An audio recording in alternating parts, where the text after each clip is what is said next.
Assalamualaikum warahmatullahi wabarakatuh. Alhamdulillah wassalatu wassalamu ala Rasulillah wa ala alihi wa sahbihi wa man wala wa ba'd. Hadirin Allah muliakan, tidak ada kata yang pantas untuk kita ucapkan kecuali bersyukur kepada Allah Subhanahu wa taala atas segala nikmat dan karunia yang Allah berikan dan Allah limpahkan kepada kita, sebagaimana salawat dan salam semoga senantiasa tercurahkan kepada junjungan kita Rasul sallallahu alaihi wasallam beserta para keluarga, para sahabat dan orang-orang yang istiqomah berjalan di bawah naungan sunnah beliau sampai hari kiamat kelak.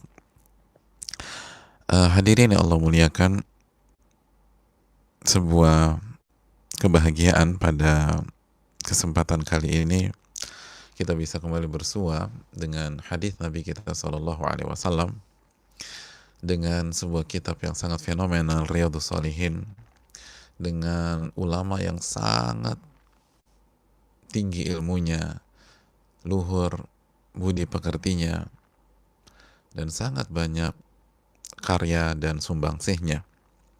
Al-Imam Yahya bin Sharaf bin Murri bin Hasan bin Husain bin Muhammad, atau yang biasa dikenal dengan nama Al-Imam An-Nawawi rahimahullahu ta'ala. Dan sebuah rasa syukur yang selalu harus kita panjatkan kepada Rabb kita Allah Subhanahu wa ta'ala, karena berkat taufik dan hidayahnya kita bisa menuntut ilmu agama, kita bisa mempelajari firman-firman Allah Subhanahu wa ta'ala dan hadis Nabi kita Sallallahu Alaihi Wasallam, karena inilah kunci solusi dari berbagai macam masalah-masalah kehidupan. Inilah kunci kebahagiaan, sebagaimana firman Allah dalam surat Al-Kahfi ayat 68, wa kaifa tasbiru ala ma lam tuhit bihi khubra. Bagaimana Anda bisa sabar, Anda bisa bertahan menghadapi berbagai macam masalah, sedangkan Anda nggak tahu ilmu dari apa yang Anda sedang hadapi. Oleh karena itu, jamaah yang Allah muliakan, marilah kita bersyukur kepada Allah atas kesempatan kita menuntut ilmu agama. Dan ulama mengatakan bahwa ilmu lebih berharga daripada harta. Bagaimana perasaan kita ketika hari ini kita dapat transfer 2 miliar atau 3 miliar atau 4 miliar? Lalu bandingkan bagaimana perasaan kita ketika pagi ini kita mendapatkan sebuah hadis Nabi kita Sallallahu Alaihi Wasallam. Dan ini butuh kejujuran. Ayat Al-Quran dan hadis Nabi SAW lebih berharga daripada itu semua.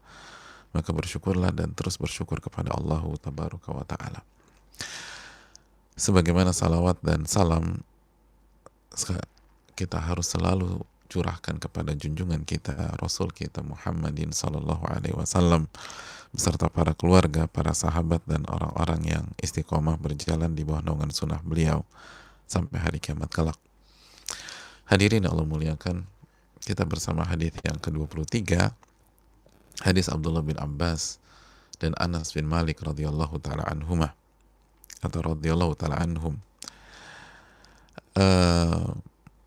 Hadis yang simple, sederhana, tapi menjelaskan sebuah hakikat besar dalam kehidupan kita. Mari kita langsung bersama beliau berdua radhiyallahu taala anhumah. Wa an ibni Abbas wa Anas bin Malik anna Rasulullah sallallahu alaihi wasallam qala. Dari Abdullah bin Abbas dan Anas bin Malik radhiyallahu taala anhum, bahwa Rasulullah sallallahu alaihi wasallam bersabda. Apa yang disabdakan oleh beliau sallallahu alaihi wasallam? Dan sebelum saya lanjutkan, saya ingin mengingatkan kita semua bahwa adab kepada Rasul kita Sallallahu Alaihi Wasallam, jika namanya disebutkan maka kita bersalawat, walaupun guru kita nggak ngelihat, walaupun ustadz kita nggak ngelihat, walaupun nggak ada orang lihat. Ini salah satu adab kita kepada orang yang paling berjasa di dalam kehidupan kita, sosok yang begitu memikirkan dan peduli kepada kita, yang paling mencintai kita, Rasul kita Sallallahu Alaihi Wasallam. Oleh karena itu Nabi SAW mengatakan, al-bakhil man idza dzukira ismi wa lam yusalli alayya. Orang yang pelit adalah orang yang disebutkan namaku di hadapannya tapi dia tidak bersalawat padaku sallallahu alaihi wasallam. Jadi setiap mendengar nama Rasul sallallahu alaihi wasallam hendaknya kita sebagai umat bersalawat kepadanya alaihi salatu wassalam. Iya, bahwa Rasulullah sallallahu alaihi wasallam bersabda, "Lau anna libni Adam wadiyan min dhahabin ahabba an yakuna lahu wadiyan walan yamla'a fahu illa turab wa yatubu Allahu ala man tab." Hadirin yang Allah muliakan, Nabi kita sallallahu alaihi wasallam dalam hadis ini, hadis yang dikeluarkan oleh Al-Imam Al-Bukhari dan Al-Imam Muslim, beliau mengatakan apabila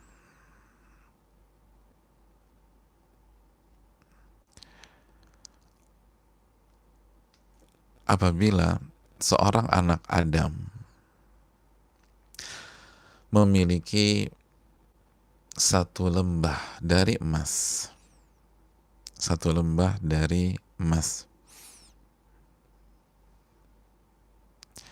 maka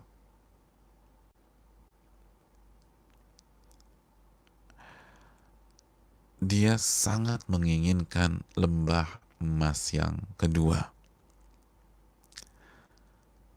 Dia punya satu lembah emas, dia ingin punya dua lembah emas. Dia ingin punya dua lembah emas. Dan dalam riwayat lain, riwayat Ibnu Abbas, Nabi melanjutkan, kalau dia punya dua lembah emas, la batagha thalitha, dia akan mencari lembah emas yang ketiga.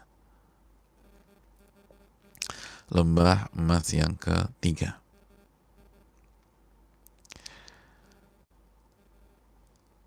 Jadi dalam riwayat ini, kalau dia punya satu lembah emas, dia ingin dapat lembah yang kedua, jadi dia punya dua lembah.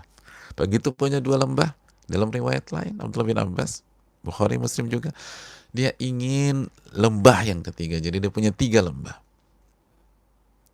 Lalu apa kelanjutan hadis ini? Walan yamla'a fahu illa turab. Dan tidak ada yang bisa memenuhi mulutnya anak Adam kecuali tanah. Tidak ada yang bisa memenuhi mulutnya kecuali tanah.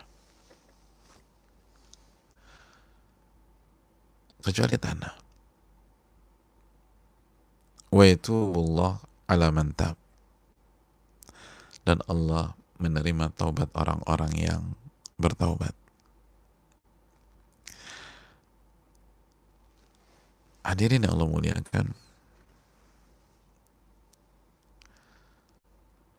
dalam riwayat walan yamla'a atau wala yamla'u jawfahu illa turab, dan tidak ada yang bisa memenuhi rongga perutnya kecuali tanah. Dan Allah menerima orang-orang yang bertaubat. Sekali lagi, hadis dikeluarkan Imam Al-Bukhari dan Muslim. Hadirin Allah muliakan,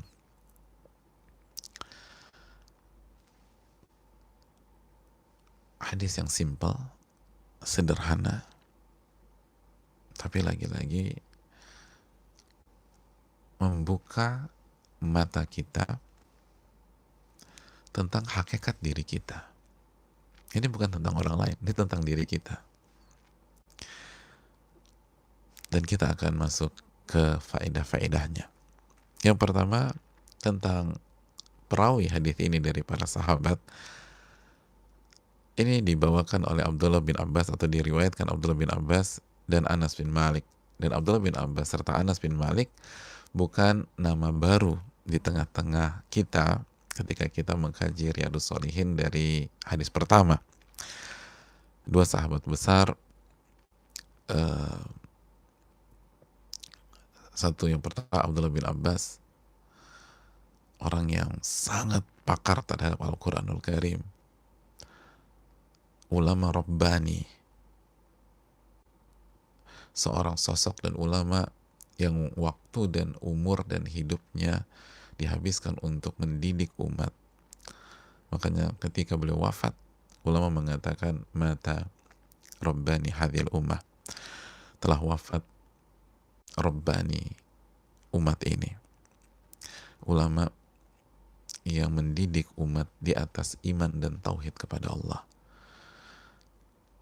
lalu mendidik umat agar senantiasa mencintai Allah dan berusaha mengamalkan apa yang dicintai oleh Allah.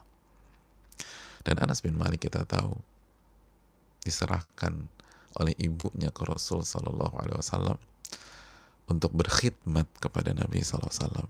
Dan apa yang terjadi? Luar biasa. Anas menjadi tokoh besar karena khidmat beliau kepada Rasul Sallallahu Alaihi Wasallam. Dan di mana ada Rasul, di situ ada Anas. Resiko besar memang, atau pengorbanan yang sangat besar, diserahkan. Tapi apa yang didapat jauh lebih besar lagi.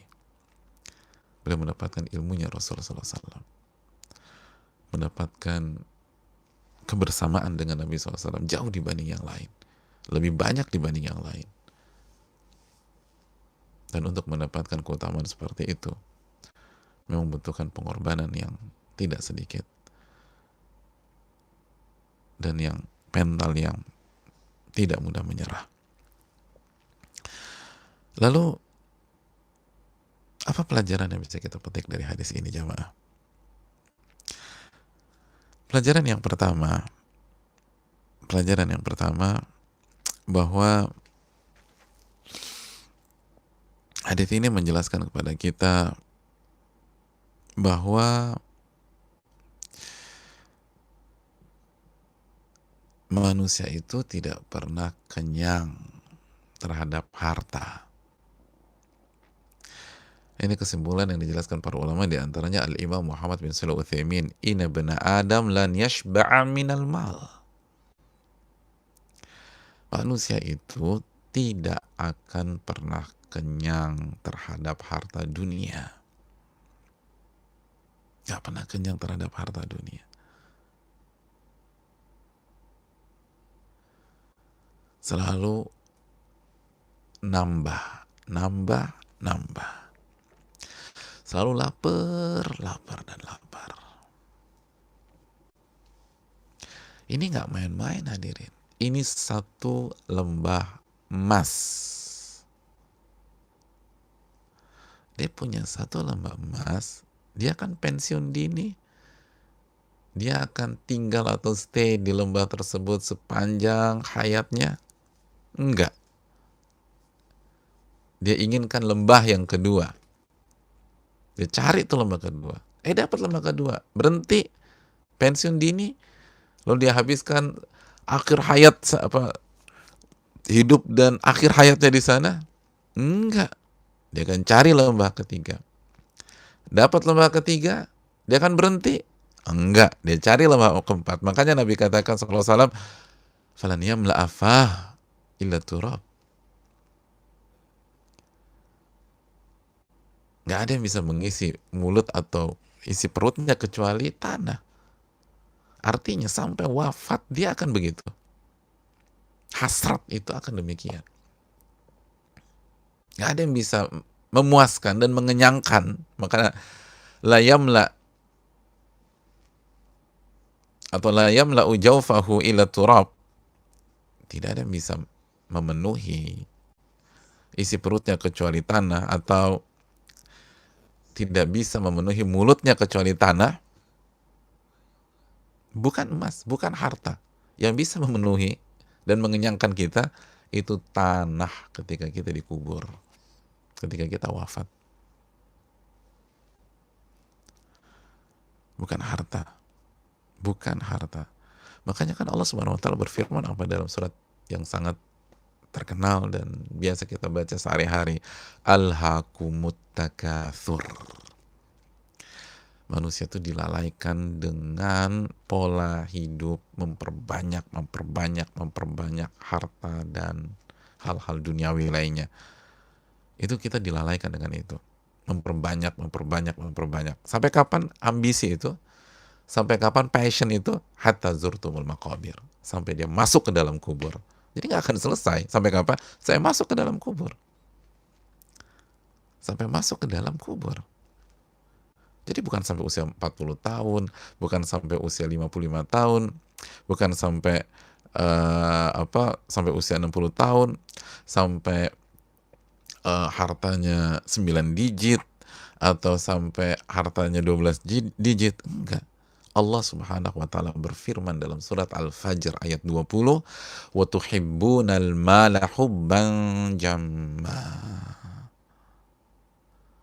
Dan kalian benar-benar mencintai harta dengan kecintaan yang luar biasa. Wa tuhibbunal mala hubban jamma. Ini Allah yang berfirman, kalian mencintai harta seperti ini, hubban jamma. Lalu ada dia bilang, enggak, saya nggak suka harta, saya nggak suka harta. Oh, saya mah nggak harta tuh. Allah yang berfirman, kita ini suka harta. Nabi SAW yang bersabda, kalau punya satu lembah, itu nggak akan kenyang sampai cari lembah kedua. Dapat lembah kedua, lembah ketiga. Allah yang berfirman dan Nabi SAW yang bersabda. Dan ayat-ayat tentang ini banyak. Hadirin yang Allah muliakan.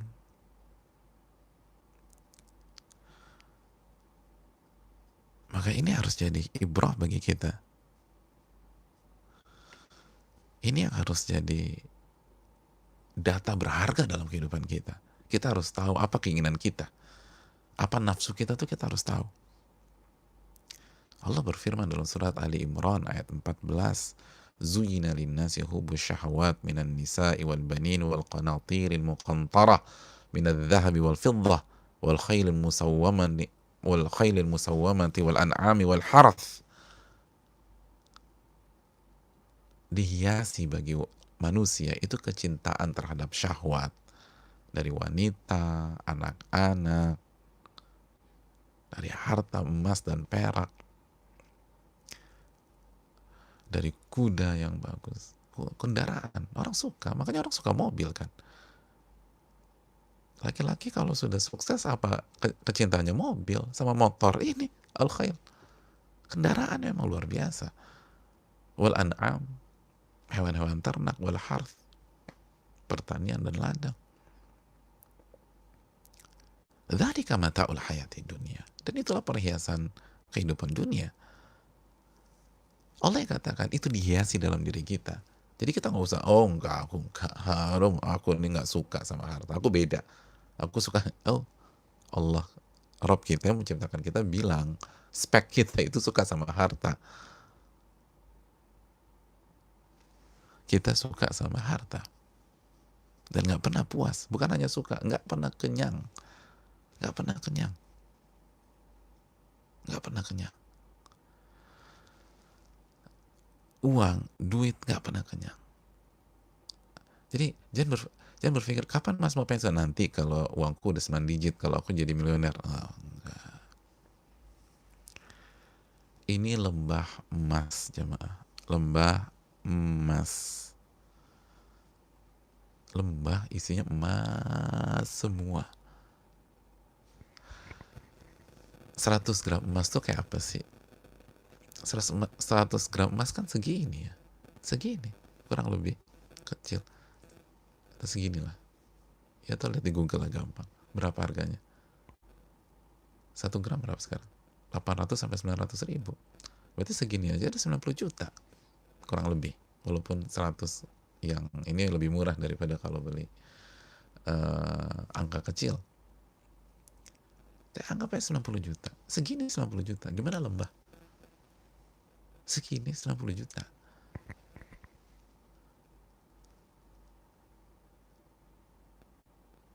Ini lembah emas. kita akan pensiun. Enggak, nanti aku kalau udah uangku 1 T, aku akan pensiun. Aku akan fokus ke Allah, aku akan fokus ibadah, aku akan fokus ke dakwah. Enggak, bukan begitu. Parameternya bukan 1 T. Orang kayak gitu akan menyelisih ucapannya sendiri. Karena bukan itu poinnya. Bukan itu poinnya. Hadirin yang Allah muliakan. Satu lembah emas. Satu lembah emas. Kita coba sedikit hitung-hitungan ya. Kita bicara tambang emas deh. Dan bukan yang paling besar. Ini salah satu tambang emas besar di dunia, tapi bukan yang paling bukan yang paling besar. Itu ada salah satu tambang emas di dunia yang memiliki cadangan sebesar 47,5 juta ons. 47,5 juta.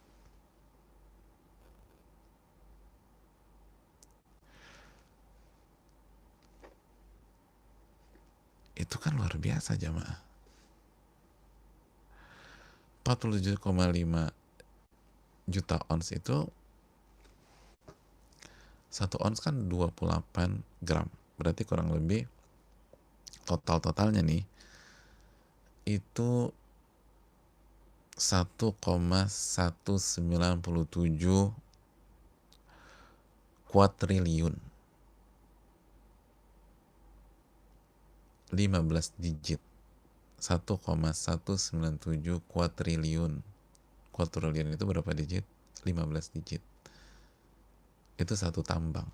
Kurang lebih kira-kira. Ini satu lembah.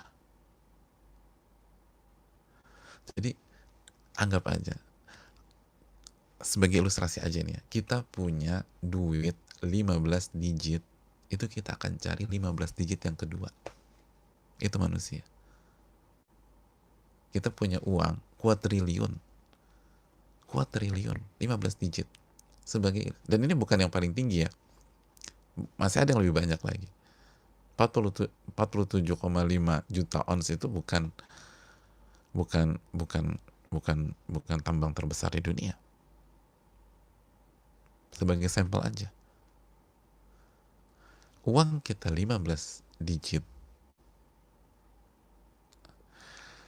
itu tidak membuat kita puas. Jadi bagi yang punya koleksi barang-barang dunia, jangan berpikir kita akan punya sampai titik puas. Kalau itu orientasi kita, akan nambah lagi. Lihat deh. Jangan pernah, enggak, ini apa namanya, para ibu-ibu yang koleksi tas, rayunya, enggak, ini satu lagi kok, beb, ini limited, aku beli ya, please. Ya udah beli satu lagi. Iya, yakin satu lagi? Enggak. Berapa bulan lagi mau beli tas lagi? Kalau parameternya angka, nggak akan pernah puas. Jangankan tas, satu lemari, ini 15 digit, kuadriliun, bukan T lagi, kuadriliun. T 9 digit kan, T 9 digit, miliar 9 digit, triliun 12 digit, ini kuadriliun 15 digit. Nggak akan berhenti.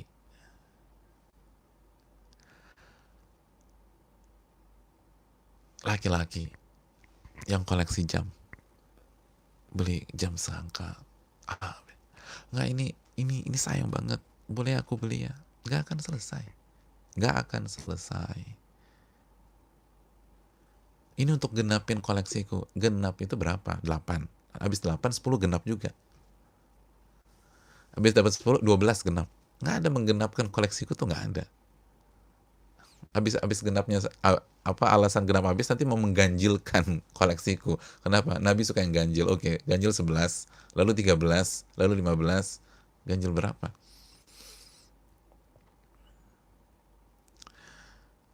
Yang lagi suka dengan sepeda dan segala hal-hal yang berhubungan dengan sepeda. Terus bilang istrinya, oh satu lagi, nggak akan selesai. Nggak akan selesai. Dan benar kan? Nanti sepedanya disembunyikan di mana gitu loh. Emang istrinya cuma tahu sepeda cuma satu. Ya di rumahnya. Kalau disembunyikan tempat lain, nggak akan selesai itu. Yang hobi motor, mobil, nggak akan selesai.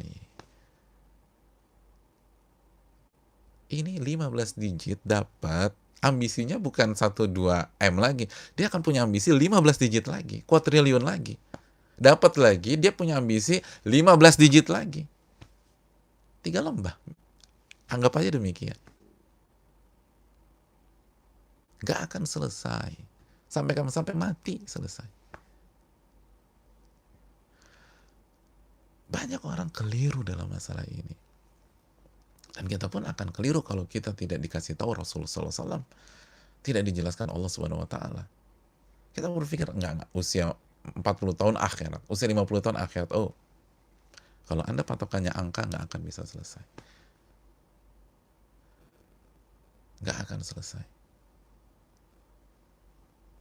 Tidak akan selesai. Yang koleksi sneakers misalnya. Oke, sneakers sudah 1 lemari. Enggak, ini udah. Ini limited. Iya, nanti ada lagi. Beli lagi udah.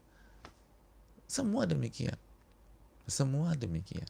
Kalau parameternya, aku belum punya ini, aku belum punya ini, aku belum punya ini, nggak akan pernah kenyang. Nggak akan. Tidak akan pernah kenyang. Ingat, lembah emas 15 digit kuadriliun. Berhenti, dia akan cari lembah yang kedua. Lembah kedua kurang lebih kuadriliun lagi, dia nyari lembah ketiga, dia akan nyari lembah keempat, lembah kelima, lembah keenam. Ini udah dalam jamaah. Contoh yang Nabi sampaikan ini udah dalam. Kalau kita cuman berpikir ya manusia suka harta, betul, itu kita rasa itu aja kita harus hati-hati. Tapi kan orang berpikir enggak, aku kan aku kan begini karena aku pengen berhasil dan pengen kaya dalam hidupku. Nanti juga kalau kaya, aku akan berhenti. Enggak. Kalau hanya itu ya, kita nggak akan berhenti. Kita akan terus haus. Nggak akan selesai. Nggak, nanti aku kalau punya 20 M, sehingga kan aku berada di eh, zona finansial yang aman, nanti aku akan main sama anak-anak. Nggak akan main sama anak-anak. Kalau parameternya jadi dapat 20 M, parameter 50 M, nggak ada. Kita akan cari terus. Kita akan koleksi terus. Kita akan beli terus. Wanita yang suka berlian, dia akan beli berlian terus. Nggak akan selesai. Rasul Shallallahu Alaihi Wasallam yang bersabda, "Wa ma yantiqu 'anil hawa in huwa illa wahyun yuha." Nabi nggak pernah berbicara dengan hawa nafsunya, tapi wahyu yang Allah wahyukan kepada beliau, surat An-Najm ayat 3 dan 4. Kuadriliun saja nggak akan mengenyangkan kita. Jadi lihat betapa luasnya isi dari diri kita kalau udah bicara uang. Kalau sudah bicara uang. Hadirin yang Allah muliakan.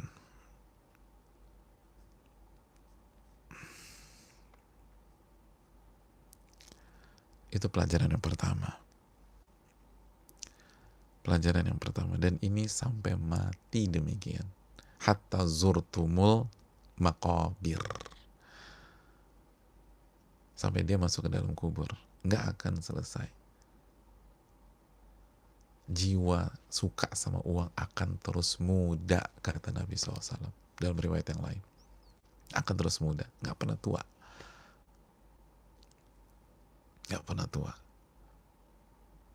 Selalu ingin.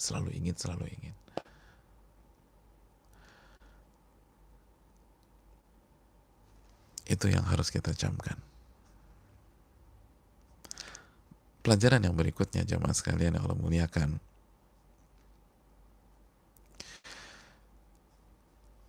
Lalu apa solusinya? Bagaimana sikap kita? Para ulama mengatakan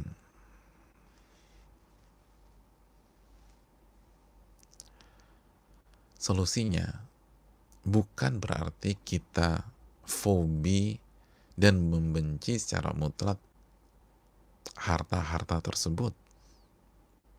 Bukan itu. Bukan itu juga. Bukan nggak boleh jadi orang kaya. Bukan nggak boleh punya harta, nggak boleh punya kendaraan, boleh mobil, nggak boleh punya jam dan lain sebagainya.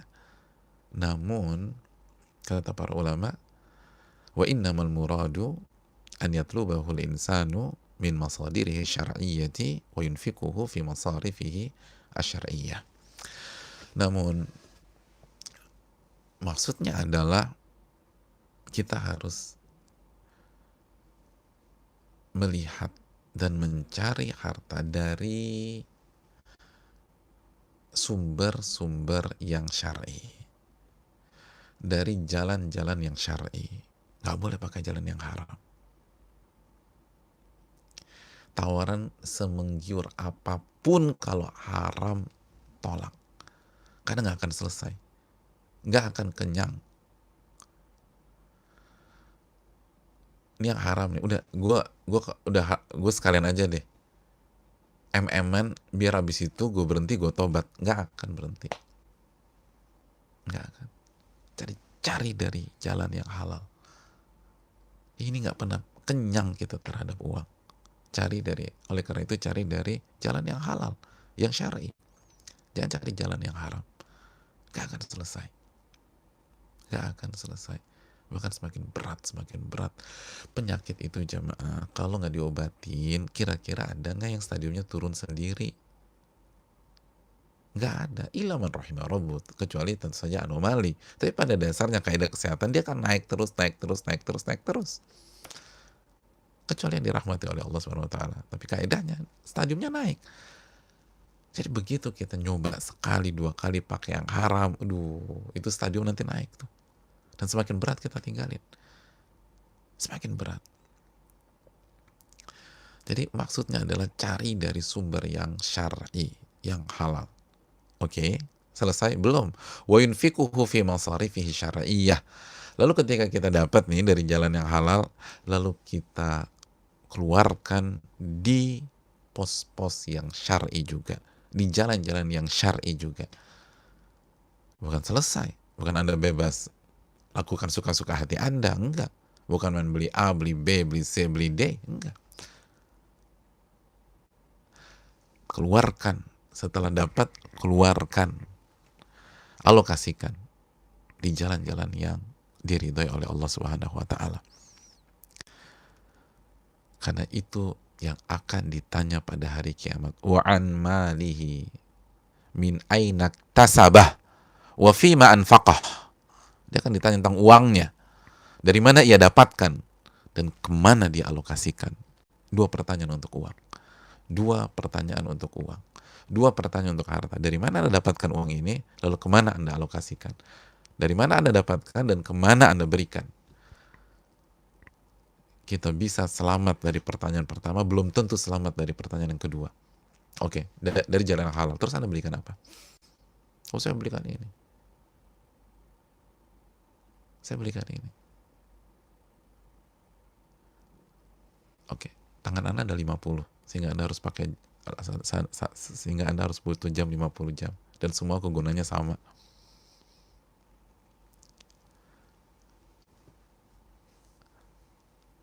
Emangnya nggak cukup? Oke, Anda butuh tas. Tapi kebutuhan Anda memang 2 lemari. Ditanya sama Allah, kenapa beli A? Kenapa beli B? Kenapa beli C? Kenapa beli D? Ditanya oleh Allah Subhanahu wa taala. Ditanya, "Tsumma latus'alunna yawma idzin 'anil na'im." Pada hari itu Allah akan tanya semua kenikmatan. Kenapa? Orang yang hobi renovasi rumah, kenapa renovasi lagi? Emangnya nggak cukup? Lalu kemana harta kita untuk jalan Allah Subhanahu wa taala?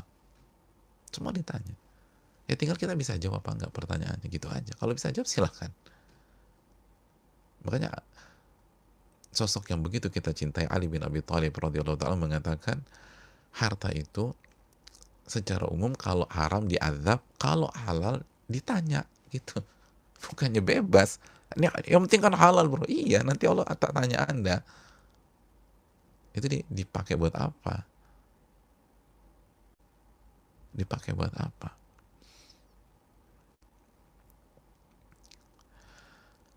Oke, terus berikutnya kata para wa alla yatamallaka al-mal alla yatamallaka al-malu min qalbil insan. Dan harta itu jangan sampai menguasai hati manusia. Wa inna ma yaj'aluhu al-insanu fi yadihi la fi qalbi. Ia harus diletakkan di tangan seseorang, bukan di hati seseorang. Harta itu harus diletakkan di tangan, bukan di hati.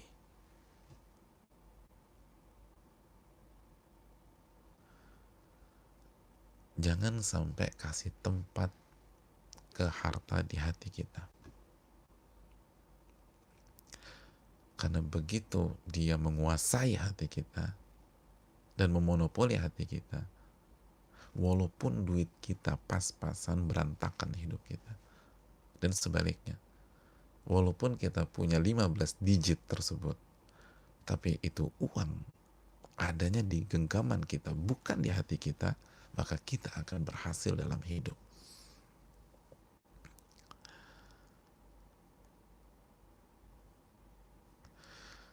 Jadi sekali lagi, ambil dari jalan yang halal, dapatkan dari jalan yang halal, lalu alokasikan ke jalan yang yang diridhai oleh Allah sebaik-baiknya.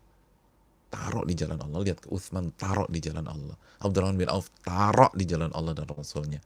Semuanya taruh di jalan Allah dan Rasulnya. Ka'ab, taruh di jalan Allah dan Rasulnya. Itu Ka'ab yang kita bahas, radhiyallahu ta'ala anhum. Abu Bakar As-Siddiq, taruh di jalan Allah dan Rasulnya. Umar bin Khattab, taruh di jalan Allah dan Rasulnya. Lalu jangan masukkan ke dalam hati sehingga dia kuasai hati kita. Taruh di tangan. Taruh di tangan.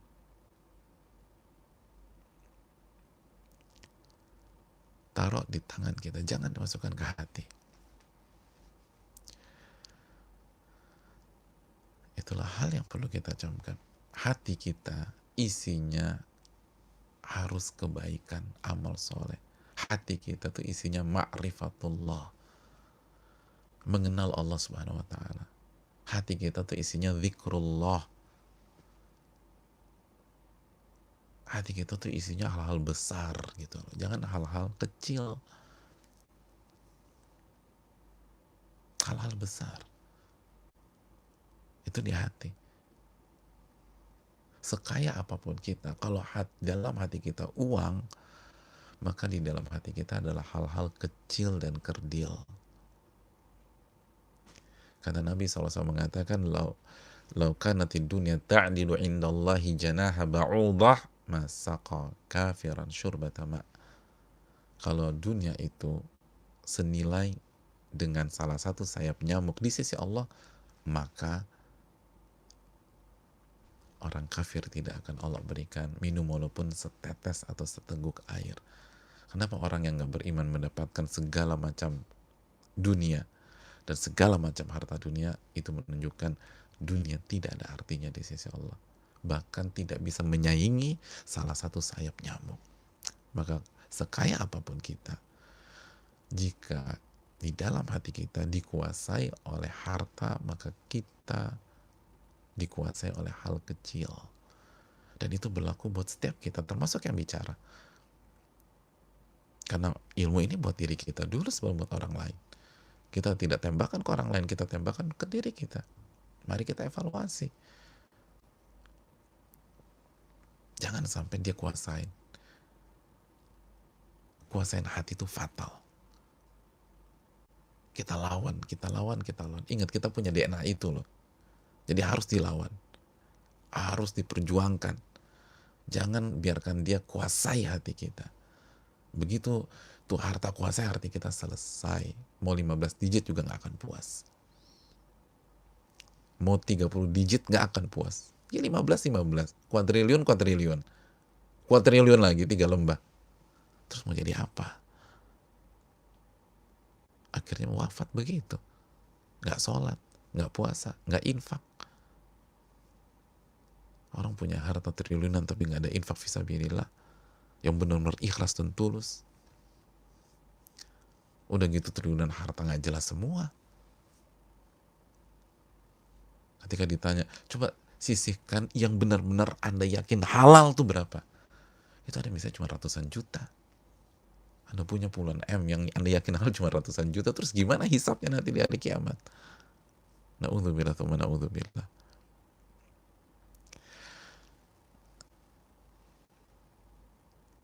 Adapun kalau semua poin-poin di atas bisa kita dapatkan, maka itulah sebaik-baik harta. Nabi SAW bersabda dalam hadis riwayat Imam Ahmad, simak baik-baik hadis ini, ni'mal malu salih, ni'mal malu salihu lirajuli salih. Sebaik-baik harta yang soleh itu di tangan orang soleh. Dan sebaik-baik harta yang soleh, harta yang baik, halal, toyib dan seterusnya, itu di tangan orang soleh. Ini menunjukkan bahwa harta itu, harta yang banyak, yang halal, yang berkah, itu paling bagus kalau di tangan orang soleh. Jadi orang soleh pegang uang tuh bagus banget, kata Nabi. Orang soleh kalau pegang uang, bisa kasih A, kasih B, kasih C, kasih D, kasih E. Itu dah. Jadi opini bahwa orang soleh terus miskin segala macam, kata siapa? Abu Bakar kaya, Umar kaya, Utsman kaya, Ali bin Abi Thalib ketika jadi khalifah punya uang. Abdurrahman bin Auf, Sa'ad bin Abi Waqqas, Nabi Sulaiman, Nabi Daud,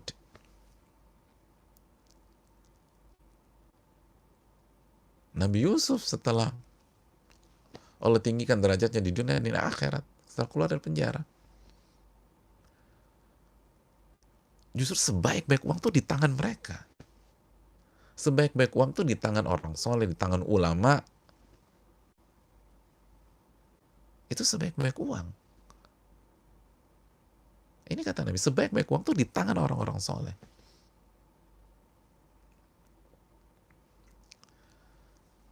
Sebaik-baik uang di tangan orang yang takut kepada Allah.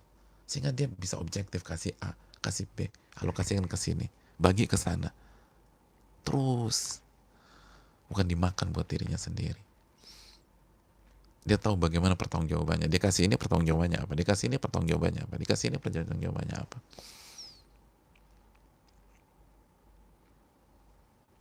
Ni'mal malu salih li rajul salih. Makanya ada nasihat bagus kepada Hakim bin Hizam. Catat baik-baik nasihat Nabi Sallallahu Alaihi Wasallam ini. Hadirin Allah muliakan. Dalam hadis yang Quran Bukhari dan Muslim, Nabi SAW pernah mengatakan kepada Hakim. Dan ucapan ini awalnya karena Hakim bin Hizam itu meminta sejumlah harta kepada Nabi SAW. Jadi cerita gini, sa'altu Rasulullah SAW fa'atani. Aku meminta sejumlah uang kepada Nabi SAW, sejumlah harta kepada Nabi SAW, dan Nabi kasih kepada diriku.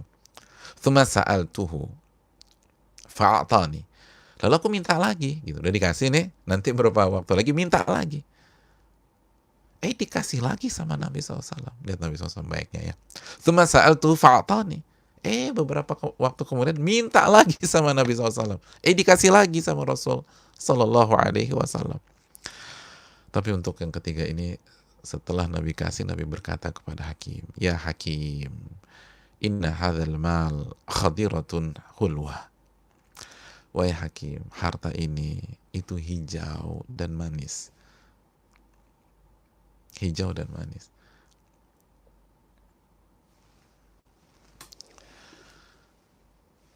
Jadi istilah mata lo hijau banget kalau ngeliat duit, ini gitu loh. Harta itu hijau dan manis. Ngelihat duit ada hijau mata lo. Ternyata ada ininya ya. Nah, kita lanjutkan. Faman akhadhahu bisakhawati nafsin burika lahu fi. Ini camkan baik-baik. Ini penting. Barang siapa yang mengambil sebuah harta bisa khawati nafsin burika lahu fi,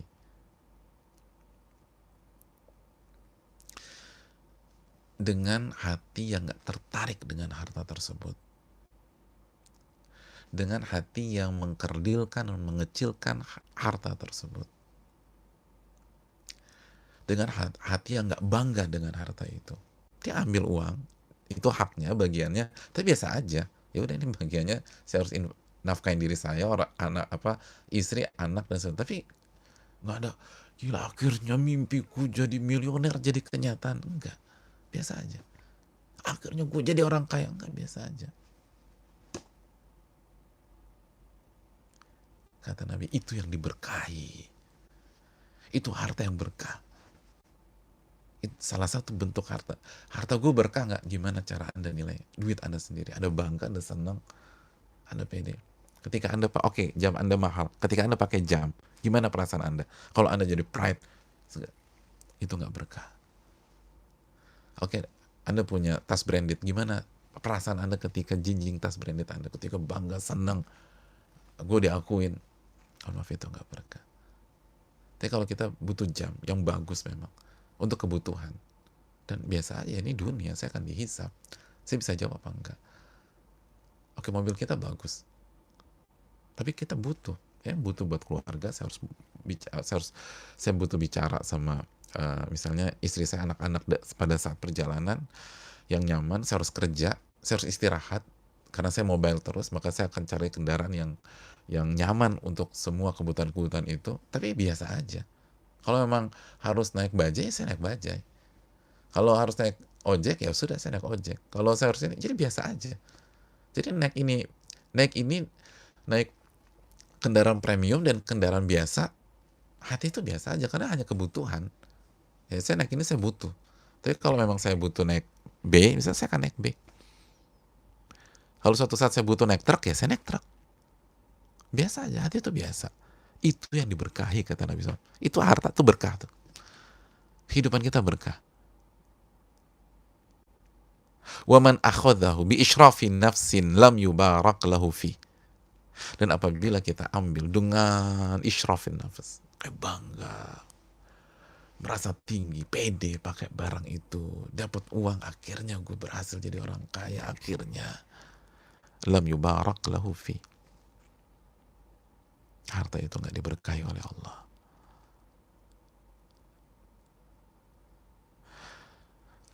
Kita lanjut. Wa kana kalladzi ya'kulu wa la yashba'. Dan itulah orang yang kondisinya seperti seseorang yang makan dan tidak pernah kenyang. Itu ternyata rahasianya. Nah, ini punya 15 digit, nggak pernah kenyang. Ternyata dia pride sama harta. Dia bangga sama harta.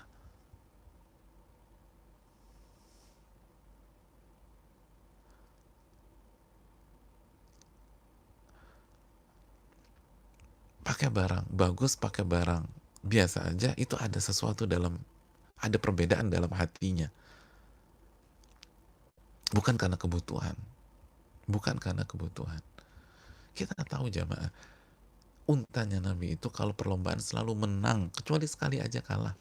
Selalu menang. Kira-kira kalau dikiaskan di kendaraan hari ini, apa kendaraan Nabi SAW yang selalu menang? Tapi kenapa Nabi punya itu? Kebutuhan. Bukan isyrafun nafas, bukan merasa pride karena itu, bukan. Walillahil izzah wali rasuli walil mu'minin. Kemuliaan itu hanya milik Allah, Rasul, dan orang-orang beriman. Apa kata Umar bin Khattab? Kita ini dulu kaum yang gak terpandang, lalu Allah angkat derajat kita, muliakan kita dengan Islam. Barang siapa yang mencari kemuliaan dari selain Islam, Allah akan hinakan kembali. Itu orang-orang beriman.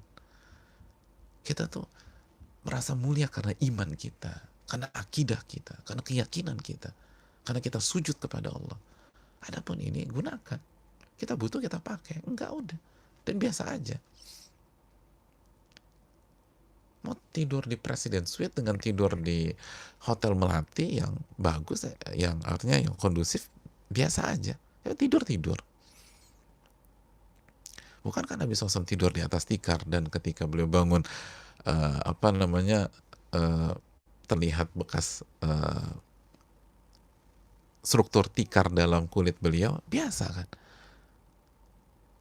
Nabi kita SAW, bukankah Umar tidur di tempat-tempat yang biasa juga, padahal beliau khalifah radhiyallahu taala. Ketika kita pakai barang bagus untuk ngamalin sunnah Nabi SAW, innallaha jamilun yuhibbul jamal. Allah itu zat yang maha indah dan suka dengan keindahan. Nabi bersabda demikian, kenapa? Karena ada sahabat yang bertanya, bagaimana dengan seseorang yang suka pakai pakaian bagus dan suka pakai sendal yang bagus? Nabi katakan, itu bukan sombong. Innallaha jamilun yuhibbul jamal. Allah itu zat yang maha indah dan suka dengan keindahan selama nggak haram. Sombong itu menolak kebenaran dan meremehkan manusia. Hadis Muslim. Jadi kita pakai barang bagus atau harta itu agar membuat Allah tuh suka dan cinta kepada kita. Bukan karena kita pakai itu jadi tinggi, kalau nggak pakai itu minder. Enggak. Ini pelajaran bagus dari Nabi ke Hakim. Dan semenjak dinasihati itu, Hakim nggak pernah minta uang lagi sama orang. Nggak pernah.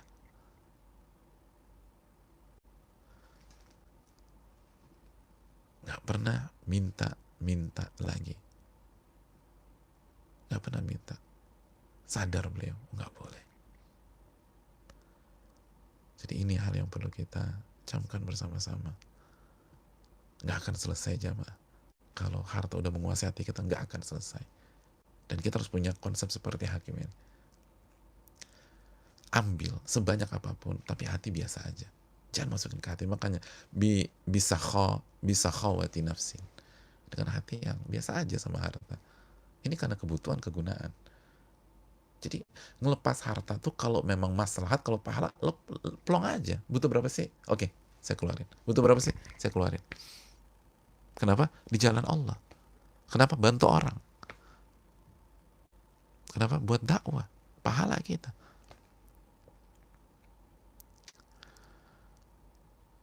Oh, ini kita butuh uang segini nih. Nggak cukup. Ya udah, jual aja mobil. Jadi enak ngomong, udah jual aja mobil. Terus gimana? Ya nanti kan kita cari lagi. Atau beli aja yang lebih murah. Selesai. Ini butuh kan? Di jalan Allah kan? Ini buat apa? Buat Quran. Ayo buat Quran. Ambil aja tuh. Enak. Hati itu pulang. Jadi ngelepas tuh enak. Tapi kalau ya ini lagi nggak punya uang, lagi ini kan berat. Anda keluarin buat buat dunia gampang, buat hobi gampang, buat barang bagus gampang. Kenapa buat Allah dan Rasulnya susah? Buat barang nggak bicara mahal tuh. Buat barang nggak bicara nggak punya duit. Ini kok bicara nggak punya duit? Dan jangan sampai Allah uji ucapan kita, benar-benar Allah jatuhkan uang kita, karena ngomong kita nggak punya uang, lagi susah, ya lu tahu kan kondisi lagi susah, padahal ya lagi susah tapi duitnya banyak, tapi nggak mau keluar buat Allah dan Rasulnya, itu bisa lo cabut semuanya.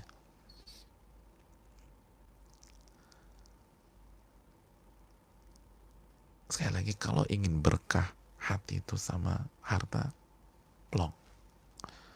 Ada plong, nggak ada plong, udah enak. Dan itu harus kita latih, coba. Harus dilatih. Nggak bisa langsung pring begitu, susahnya minta ampun. Dilatih.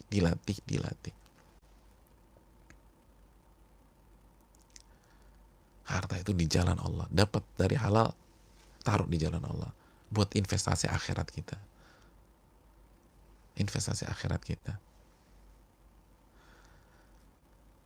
Kata Nabi SAW,